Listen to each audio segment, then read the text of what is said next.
ಅಲ್ಲ ಸರ್, ಅದನ್ನ ಕರೆಕ್ಟು. ಈಗ ಈ ಬಿಡದಿ ಟೌನ್ಶಿಪ್ ವಿಚಾರ ಮತ್ತೆ ಈ ಫುಟ್ಪಾತ್ ತೆರವು ಕಾರ್ಯಾಚರಣೆಗೆ ಸಂಬಂಧಪಟ್ಟಂಗೆ ಬಹಳ ಟಫ್ ಇದೀವಿ ನಾವು ಅಂತ ಹೇಳ್ತಾ ಇದ್ದೀರಿ. ಅಲ್ಲ ಸರ್, ಗುಬ್ಬಿ ಮೇಲೆ ಬ್ರಹ್ಮಾಸ್ತ್ರ ಮಾಡ್ತಾ ಇದ್ದೀರಿ, ದೊಡ್ಡವ್ರನ್ನೆಲ್ಲ ಮುಟ್ಟಕ್ಕಾಗ್ತಾ ಇಲ್ವಾ ಕಾಂಗ್ರೆಸ್ ಸರ್ಕಾರದವ್ರು? ಈಗ ಇನ್ನೊಂದು ಬಿಡದಿ ವಿಚಾರದಲ್ಲಿ 2006ರಲ್ಲಿ ಇದು ನೋಟಿಫಿಕೇಶನ್ ಮಾಡಿದ್ದು. ಹೌದು. ಆಗ ಕುಮಾರಸ್ವಾಮಿಯವರು ಯಡಿಯೂರಪ್ಪರು ಸಿ ಎಮ್ ಆಗಿದ್ದರು. ಮತ್ತು ರೆಡ್ ಝೋನ್ ಬೇರೆ ಮಾಡಿದ್ರು. ರೆಡ್ ಝೋನ್ ಇದರಿಂದ ಮಾರೋಕ್ಕಾಗ್ತಿರಲಿಲ್ಲ. ಮತ್ತು 2008ರಿಂದ 2013ವರೆಗೂ ಬಿ ಜೆ ಪಿಯವರೇ ಅಧಿಕಾರದಲ್ಲಿದ್ದರು. ಮತ್ತು 19ರಿಂದ 23ವರೆಗೂ ಅವರೇ ಅಧಿಕಾರದಲ್ಲಿದ್ದರು. ಆ ಸಂದರ್ಭದಲ್ಲಿ ಡಿನೋಟಿಫಿಕೇಶನ್ ಮಾಡ್ಬೋಯಿತ್ತು. ಡಿನೋಟಿಫಿಕೇಶನ್ ಒಂದ್ಸಲಿ ಮಾಡಿಬಿಟ್ಟಿದ್ರೆ ಅಥವಾ ರೆಡ್ ಝೋನ್ ತೆಗೆದುಬಿಟ್ಟಿದ್ರೆ ರೈತರಿಗೆ ಅನುಕೂಲ ಆಗೋದು. ಅಲ್ಲ ಸರ್, ಈಗ ಪ್ರೆಸೆಂಟಿಗೆ ಬಂದ್ಬರೋಣ. ಏನೇ ಆಗಿದ್ರು ಅದು ಕತೆ ಸ್ಟೋರಿ ಆಗುತ್ತೆ. ಪ್ರೆಸೆಂಟಲ್ಲಿ ವಾಸ್ತವದಲ್ಲಿ ನೋಡೋದಾದರೆ, ಎಲ್ಲ ರೈತರ ಹಿತದೃಷ್ಟಿಯಿಂದ ಗಮನಿಸೋದಾದರೆ ನಿಜಕ್ಕೂ ಬಿಡದಿ ಟೌನ್ಶಿಪ್ ಯೋಜನೆ ಜಾರಿ ಆಗಬೇಕಾ?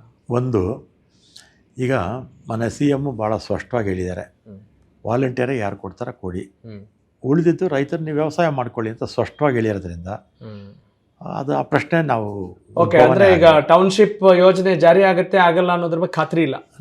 ವಾಲಂಟಿಯರಾಗಿ ಜನ ಯಾರು ಕೊಡ್ತಾರೋ ಅವ್ರದ್ದು ಮಾತ್ರ ತಗೊಳ್ಳೋಕೆ ತೀರ್ಮಾನ ಆಗಿದೆ. ಓಕೆ. ಅಲ್ಲ ಸರ್, 1000 ಎಕರೆ ಬೇಕಲ್ವಾ? 7000 ಎಕರೆಗೂ ಜಾಸ್ತಿ ಭೂಮಿ ಬೇಕಾಗಿರೋದ್ರಿಂದ ಕೊಡಲಿಲ್ಲ ಅಂದರೆ ಯೋಜನೆ ಕಂಪ್ಲೀಟ್ ಆಗುತ್ತೆ ಸರ್. ನೋಡೋಣ.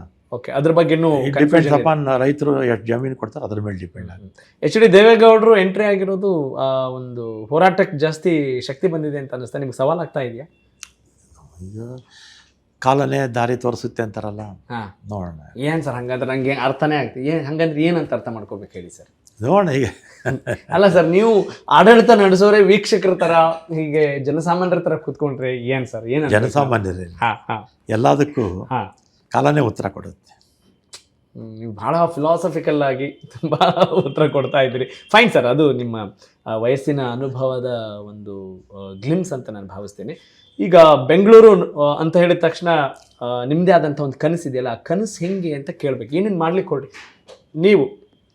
ನಿಮ್ಮ ಸುಂದರ ಕನಸಿನ ಬೆಂಗಳೂರು ನಗರ ಹೆಂಗಿರುತ್ತೆ sir? I want to no.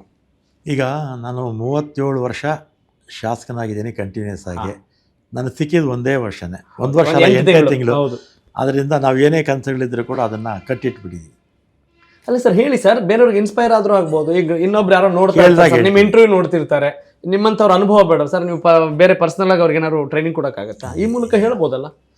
ಎಷ್ಟು ನೀವು ಸೆಲ್ಫಿಶ್ ಇದ್ದೀರಾ ಸರ್? ಯಾರನ್ನ ಕೇಳಿದ್ರೆ ಹೇಳ್ತೀನಿ. ನಾನು ಕೇಳ್ತಾ ಇದ್ದೀನಿ ಸರ್ ಜನರ ಪರವಾಗಿ. ನೀವು ಆಮೇಲೆ ಟಿವಿಲಿ ಬೇಡ, ಆಮೇಲೆ ಹೇಳ್ತೀನಿ. ಅಲ್ಲ ಬೆಂಗಳೂರಿನ ಒಂದು ನಿಮ್ದು ಕನಸು ಇರುತ್ತಲ್ಲ ಸರ್. ನಮಗೆ ಯಾಕೆ ನೋಡಿ, ಬೆಂಗಳೂರಿನ ಅಪ್ರತಿಮ ಚಾಣಾಕ್ಷ ಅಂತ ರಾಜಕಾರಣದಲ್ಲಿ ನೀವು ಹಂಗೆ ಹೆಸರು ಗಳಿಸ್ಕೊಂಡ್ಬಿಟ್ಟಿದ್ರಿ. ಹಂಗೆ ಆಗಬಾರ್ದಾಗಿತ್ತು. ಹಂಗಿದ್ರೆ ನೀವು ತುಂಬ ಚೆನ್ನಾಗಿ ಕೆಲಸ ಮಾಡಬಾರ್ದಾಗಿತ್ತು.